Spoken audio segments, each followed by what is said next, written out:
Hello, everyone.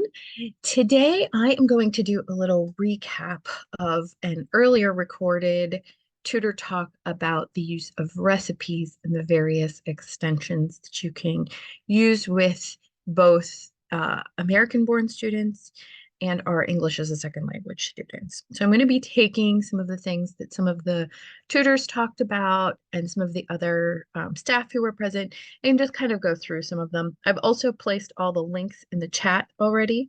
Those should be able to be clicked on by any user who views this.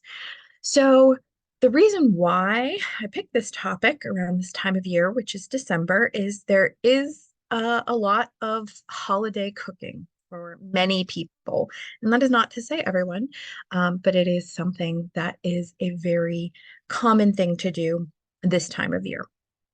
So in thinking of that, recipes can go on a very wide extension and expansion of many activities. There are food-related activities in most textbooks, but also relating to that, if you are talking about math, there are math extensions. So I'm going to talk about a few of those first.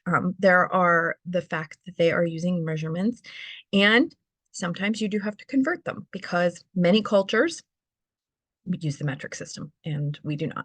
So there is the act of converting between the English and metric system, but also there is the act of doubling a recipe or taking half of it. And that is something that is a practical skill to use. And yes, they can technically Google it, but it could be difficult to sit and look up every conversion and say like, well, okay, so I have 1 cup of this and how can I double that? Well, that one you can do too. But the smaller measurements can be more difficult. So having a basic math lesson about how someone can just look at a recipe and go through and double it themselves, it's a good extension to their math skills and also just a good practical skill. So that would be for doubling or taking half of it. There are a lot of other uses for this in general, though. So there's cultural expansions. And again, this is in the whiteboard, which should be visible. And that is using food as a cultural expression. There's a lot of different ways that people cook globally. There's a lot, excuse me, excuse me. There's a lot of ways of expressing and sharing a culture through food. And that could be for us as tutors who may also have a variety of cultural experiences and backgrounds, but also for the students, many of whom may come from other countries. And even if they don't, food and cooking is cultural within the United States and within any country. There's always different tolerances for spices. There's different tolerances for the things that people find appealing.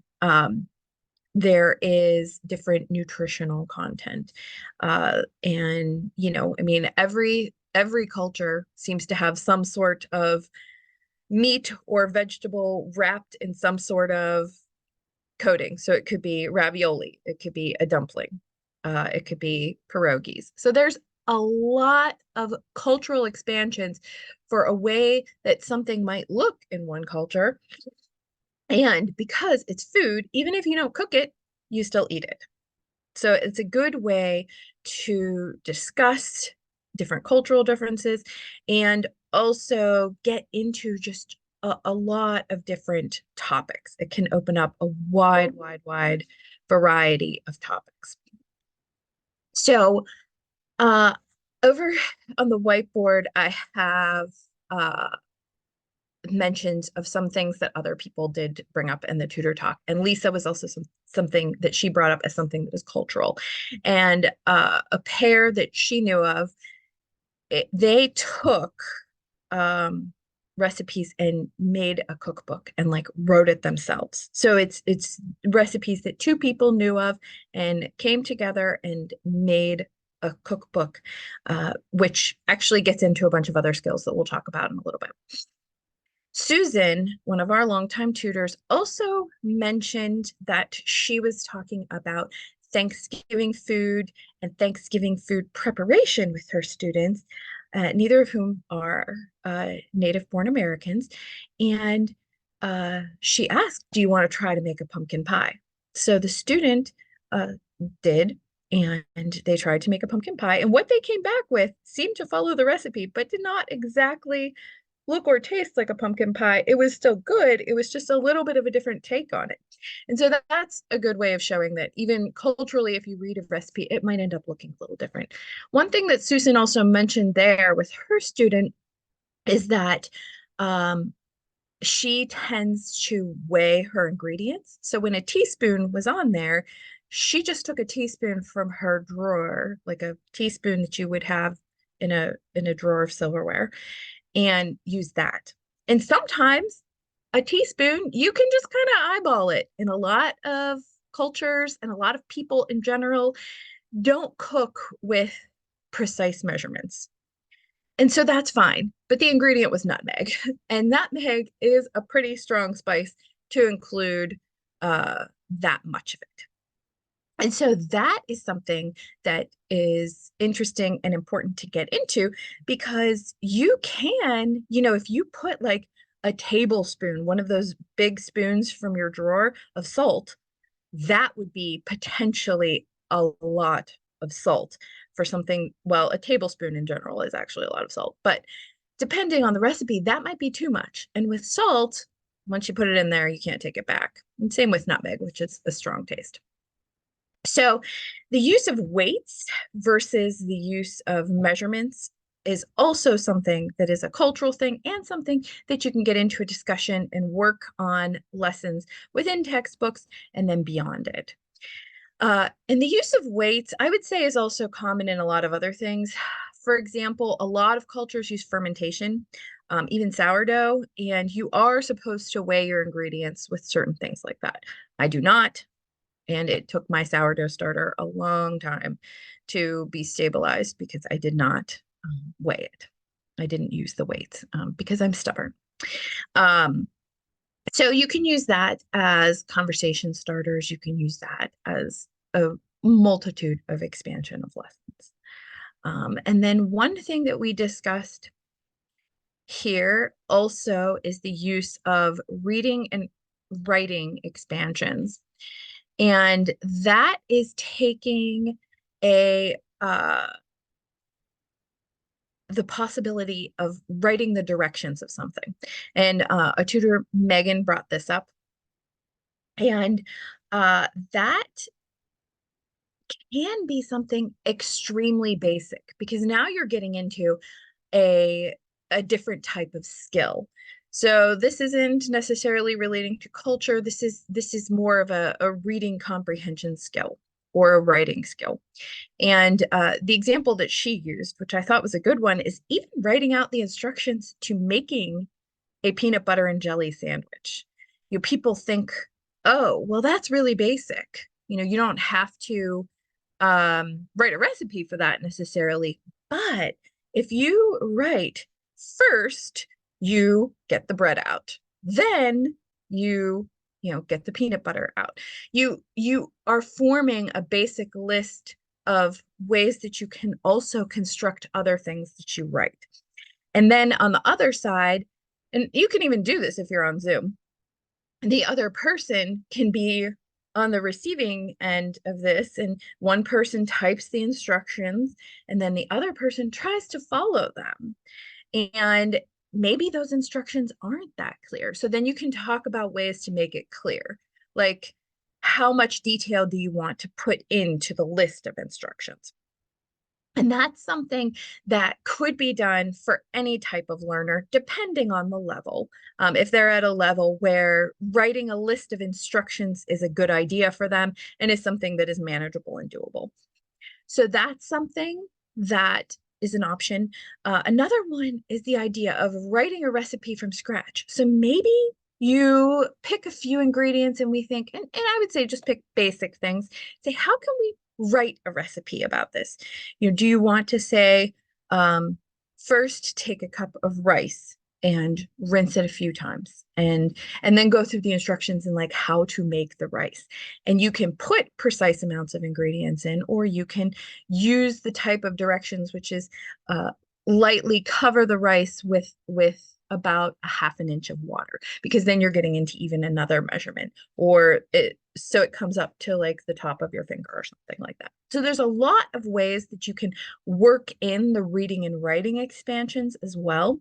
And you can also take existing cookbooks, any existing recipes, links to recipes online, paper cookbooks, any of that. And you can do expansion activities based on reading the paragraphs of how to cook things, because sometimes it is difficult. Sometimes that's not necessarily written at a very accessible reading level. It really depends on who wrote it and how well written it is and how complex it is, because sometimes recipes are very complex and they can take a while and are difficult to achieve. So another expansion that kind of comes from that is a shopping expansion. And this could be, a field trip activity if this is something that is accessible to your students. And that's because even at a, basic level or advanced, people do need to do this. This is a very basic life skill.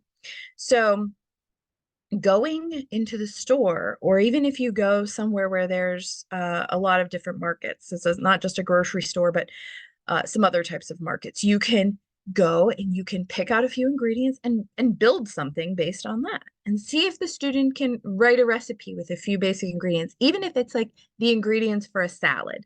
So you're not cooking, it doesn't really matter how precise you get, but they are getting the practice of reading or writing in that way, and or even speaking it, because then if you're talking about it, then you're getting into all of the other language components of it.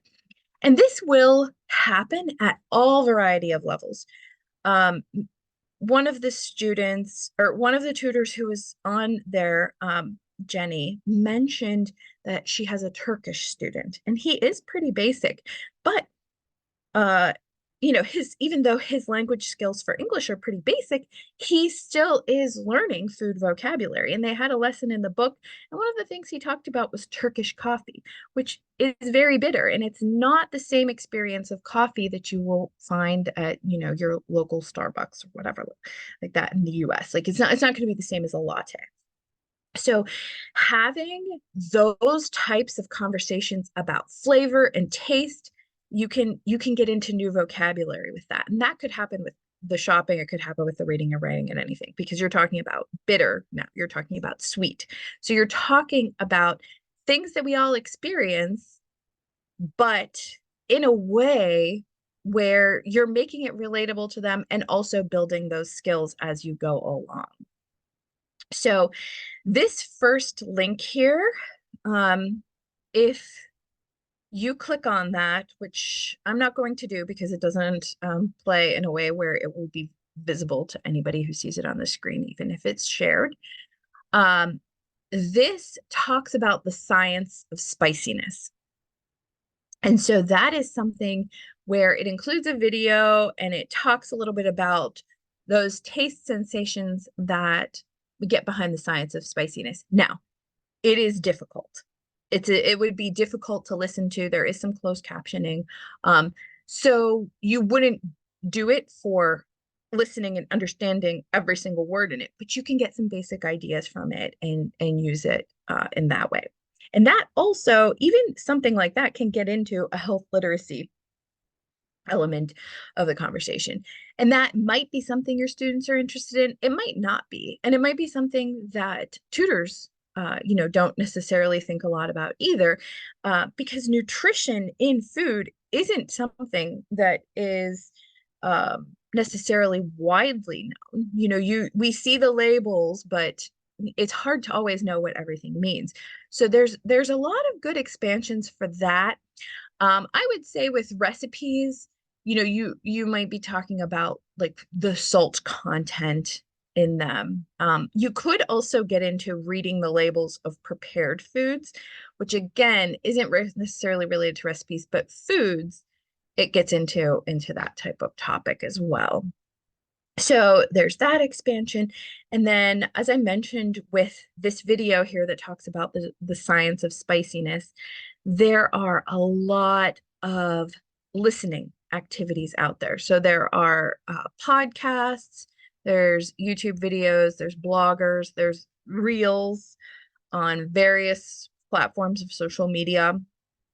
And even if something is difficult, you could you can build a lesson expansion on how to listen for main ideas, because it is difficult to fine tune listening skills over time for an ESL learner.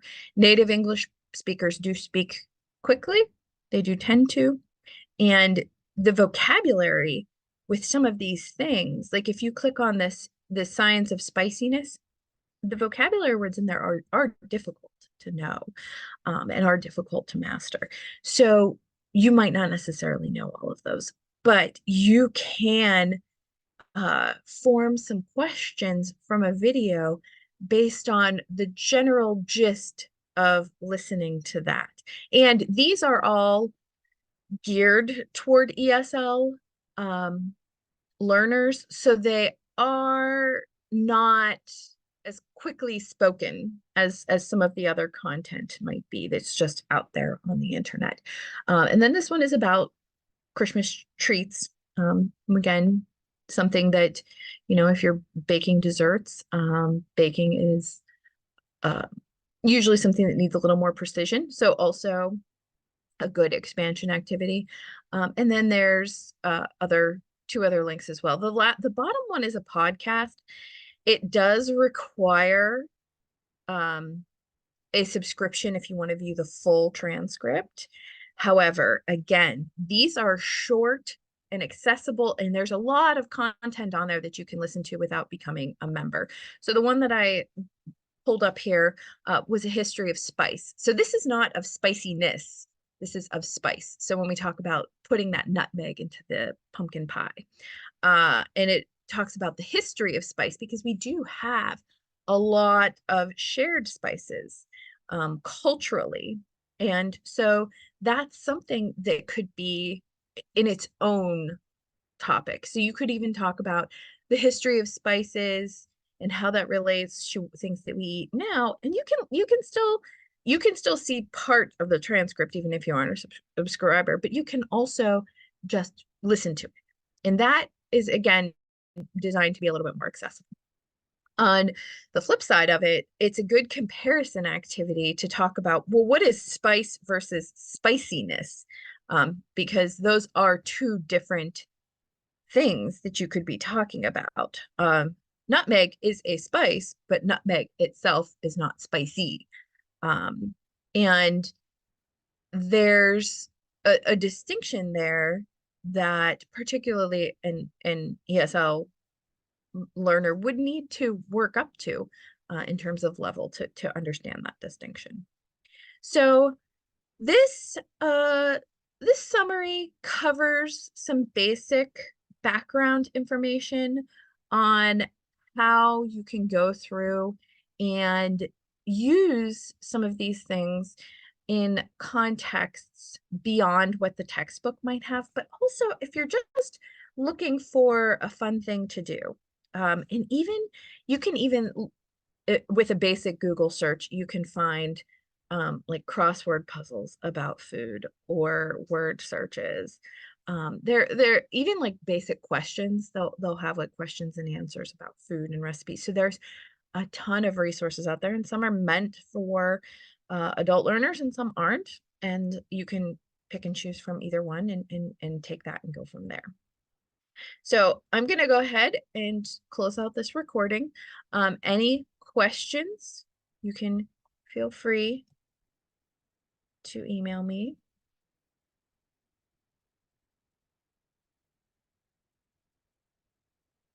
That any of our staff are also happy to answer any student content questions. So thank you very much and have a great